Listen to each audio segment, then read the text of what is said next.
The Queen, Chapter 19. Dawn came at last, and the rim of a lemon-coloured sun rose up behind the rooftops somewhere behind Victoria Station. A while later, Sophie felt a little of its warmth on her back and was very grateful. In the distance, she heard a church clock striking. She counted the strikes. There were 7. She found it almost impossible to believe that she, Sophie, a little orphan of no real importance in the world, was at this moment actually sitting high above the ground on the windowsill of the Queen of England's bedroom, with the Queen herself asleep in there behind the curtain not more than 5 metres away. The very idea of it was absurd. No one had ever done such a thing before. It was a terrifying thing to do. What would happen if the dream didn't work? No one, least of all the Queen, would believe a word of her story. It seemed possible that nobody had ever woken up to find a small child sitting behind the curtains on his or her windowsill. The Queen was bound to get a shock, wouldn't she? With all the patience of a small girl who has something important to wait for, Sophie sat motionless on the windowsill. How much longer, she wondered. What time do queens wake up? Faint stirrings and distant sounds came to her from deep inside the belly of the palace. Then all at once, beyond the curtain, she heard the voice of the sleeper in the bedroom. It was a slightly blurred sleeper's talker's voice. "Oh no!" it cried out. "No, don't! Someone stop them! Oh, don't let them do it! I can't bear it! Oh, please stop them! It's horrible! Oh, it's ghastly! No, no, no!" "She's having the dream," Sophie told herself. "It must be really horrid. I feel so sorry for her, but it has to be done." After that, there were a few moans, and then there was a long silence. Sophie waited. She looked over her shoulder. She was terrified that she would see the man with the dog down in the garden staring up at her, but the garden was deserted. A pale summer mist hung over it like smoke. It was an enormous garden, very beautiful, with a large, funny-shaped lake at the far end. There was an island in the lake, and there were ducks swimming on the water. And inside the room, beyond the curtains, Sophie suddenly heard what was obviously a knock on the door. She heard the doorknob being turned, and she heard someone entering the room. "Good morning, Your Majesty," a woman was saying, and it was the voice of an oldish person. There was a pause and then a slight rattle of china and silver. "Will you have your tray on the bed, ma'am, or on the table?" "Oh, Mary, something awful has just happened." And this was the voice Sophie had heard many times on the radio and television, especially on Christmas Day. It was a very well-known voice. "Oh, whatever is it, ma'am?" "I've just had the most frightful dream. It was a nightmare. It was awful." "Oh, I'm so sorry, ma'am. Oh, don't be distressed. You're awake now and it'll go away. It was only a dream, ma'am." "Do you know what I dreamed, Mary? I dreamed that girls and boys were being snatched out of their beds at boarding school and were being eaten by most ghastly giants. The giants were putting their arms in through the dormitory windows and plucking the children out with their fingers. One lot from a girls' school and another from a boys' school. It was all so vivid, Mary. It was so real." There was silence. Sophie waited. She was quivering with excitement. But why the silence? Why didn't the other one, the maid, why didn't she say something? "What on earth's the matter, Mary?" the famous voice was saying, and there was another silence. "Mary, you've gone as white as a sheet. Are you feeling ill?" There was suddenly a crash and a clutter of crockery, which could only have meant that the tray the maid was carrying had fallen out of her hands. "Mary," the famous voice was saying rather sharply, "I think you'd better sit down at once. You look as though you're going to faint. You really mustn't take it so hard just because I've had an awful dream." But that isn't the reason, ma'am. "Well then, for heaven's sake, what is the reason?" I'm very sorry about the tray, ma'am." "Oh, don't worry about the tray. What on earth was it made you drop it? Why did you go as white as a sheet?" You haven't seen the papers yet, have you, ma'am?" "No. What do they say?" Sophie heard the rustling of a newspaper as it was being handed over. It's like the very dream you had in the night, ma'am." "Oh, rubbish, Mary. Where is it?" "On the front page, ma'am. It's a big headlines." "Great Scott!" cried the famous voice.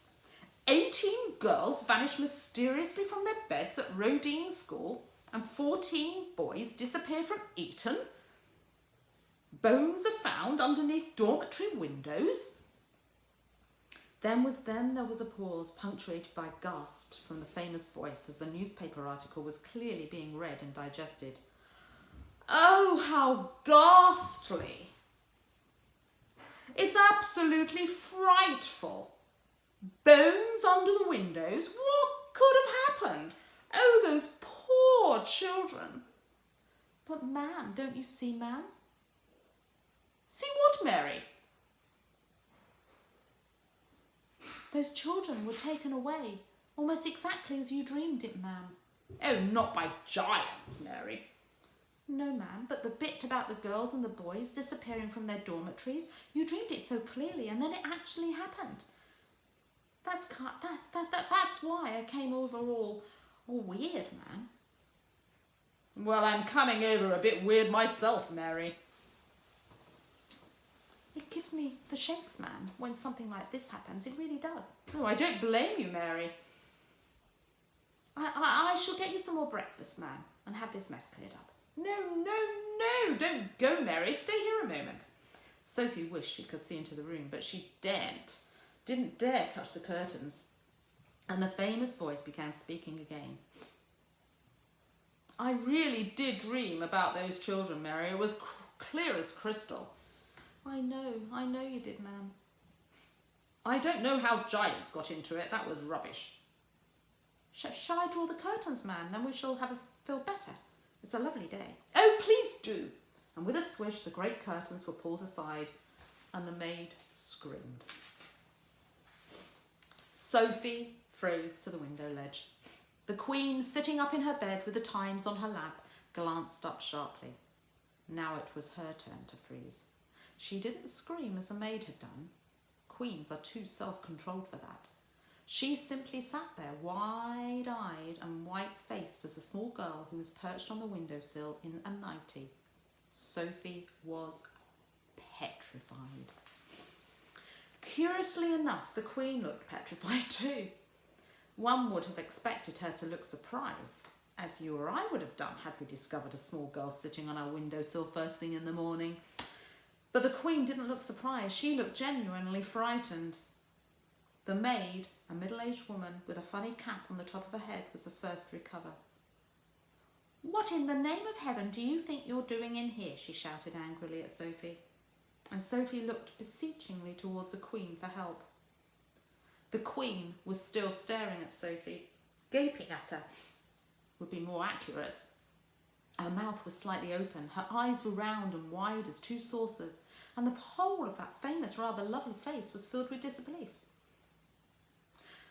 "Now listen here, young lady. How on earth did you get into this room?" "I don't believe it. I simply don't believe it." "I'll take her out, ma'am, at once," the maid was saying. No, Mary, don't do that." The Queen spoke so sharply that the maid was quite taken aback, and she turned and stared at the Queen. What on earth had come over her? It looked as though she was in a state of shock. Are you all right, ma'am?" the maid was saying. And when the Queen spoke again, it was in a strange, strangled sort of whisper. "Tell me, Mary," she said, "tell me quite truthfully, Is there really a little girl sitting on my windowsill, or am I still dreaming? Oh, she's sitting there all right, ma'am, as clear as daylight, but heaven knows how she got there. Your Majesty is certainly not dreaming it this time. But that's exactly what I did dream, the Queen cried out. I dreamed that as well. I dreamed there would be a little girl sitting on my windowsill in her nightie, and she would talk to me. The maid, with her hands clasped across her starched white bosom, was staring at her mistress with a look of absolute disbelief on her face. The situation was just getting beyond her.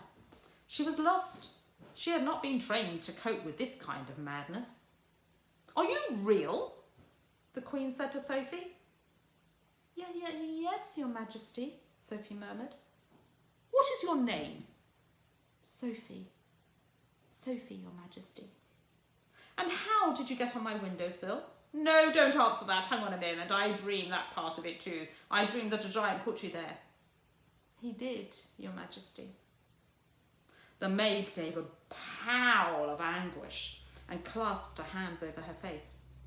Control yourself, Mary, the Queen said sharply. Then to Sophie she said, You are not serious about the giant, are you?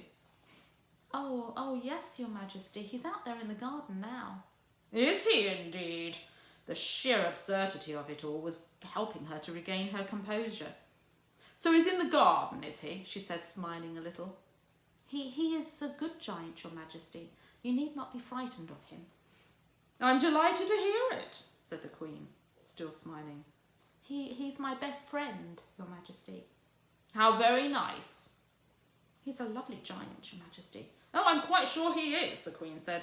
But why have you and this giant come to see me? I think you have dreamed that part of it too, Your Majesty, Sophie said calmly, and then pulled the Queen up short. It took the smile right out of her face. She certainly had dreamed that part of it. She was remembering now how, at the end of the dream, it had said that a little girl and a big friendly giant would come and show her how to find the 9 horrible man-eating giants. But be careful, the Queen told herself. Keep very calm, because this is surely not very far from the place where madness begins.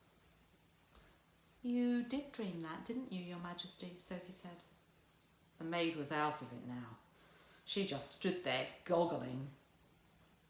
Yes, the Queen murmured. Yes, now you come to mention it, I did. But how do you know what I dreamed? Oh, that's a long story, Your Majesty, Sophie said. Would you like me to call the big friendly giant? The Queen looked at the child looked straight back at the Queen, her face open and quite serious. The Queen simply didn't know what to make of it. Was someone pulling her leg, she wondered. Shall I call for him now? Sophie went on. You'll like him very much. The Queen took a deep breath, and she was glad no one except her faithful old Mary was here to see what was going on. Very well, she said. You may call your giant. No, wait a moment. Mary, pull yourself together and give me my dressing gown and slippers. And the maid did what she was told, and the Queen got out of bed, put on her pale pink dressing gown and slippers. You may call him now, the Queen said. Sophie turned her head towards the garden and called out, BFG, Her Majesty the Queen would like to see you now. The Queen crossed over to the window and stood beside Sophie. Come down off that ledge, she said. You're going to fall backwards any moment. And Sophie jumped into the room and stood beside the Queen at the open window, and Mary the maid stood behind them. Her hands were now planted firmly on her hips, and there was a look on her face which seemed to say, I want no part of this fiasco. I don't see any giant. Please wait, Sophie said. Shall I take her away now, ma'am? Oh, take her downstairs and give her some breakfast. But just then there was a rustle in the bushes beside the lake. Then out he came.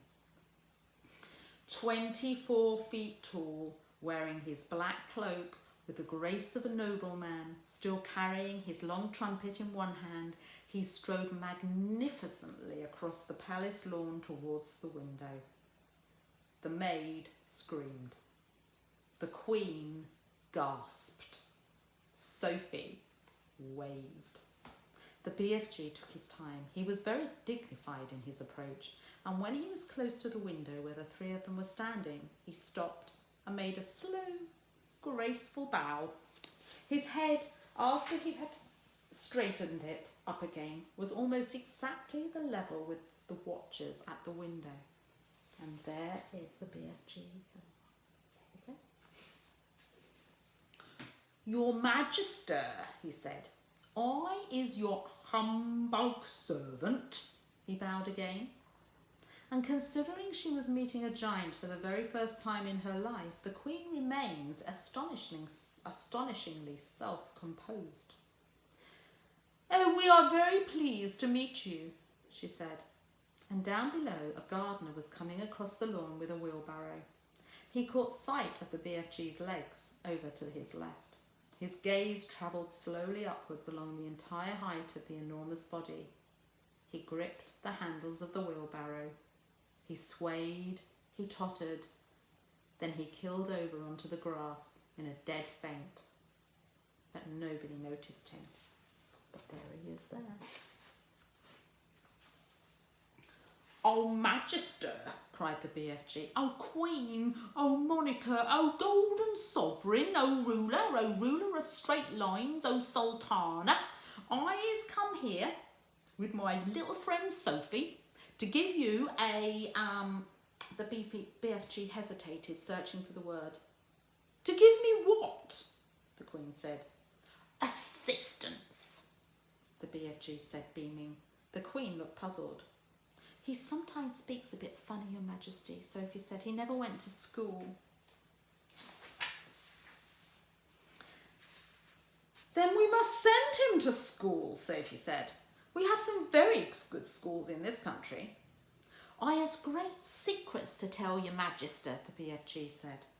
I should be delighted to hear them, the Queen said, but not in my dressing gown. Shall you wish to get dressed, ma'am? The maid said. Have either of you had breakfast? The Queen said.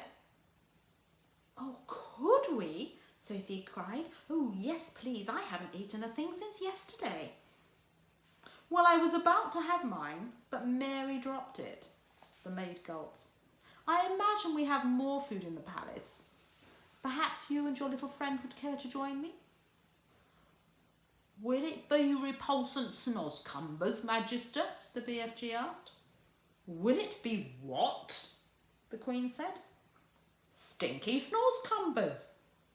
What is he talking about? The Queen said. It sounds like a rude word to me. She turned to the maid and said, Mary, ask them to serve breakfast for 3 in, I think it had better be in the ballroom. That has the highest ceiling. And to the BFG she said, I am afraid you will have to go through the door on your hands and knees. I shall send someone to show you the way. And the BFG reached up and lifted Sophie out of the window. You and I is leaving Her Magister alone to get dressed, he said. Oh, no, leave the little girl here with me, the Queen said. We'll have to find something for her to put on. She can't have breakfast in her nightie. And the BFG returned Sophie to the bedroom. Can we have sausages, Your Majesty, and bacon and fried eggs? Well, I think that might be managed, the Queen answered, smiling. Just you wait till you taste it, Sophie said to the BFG. No more snozcumbers from now on. And that's the end of that chapter. So see you soon.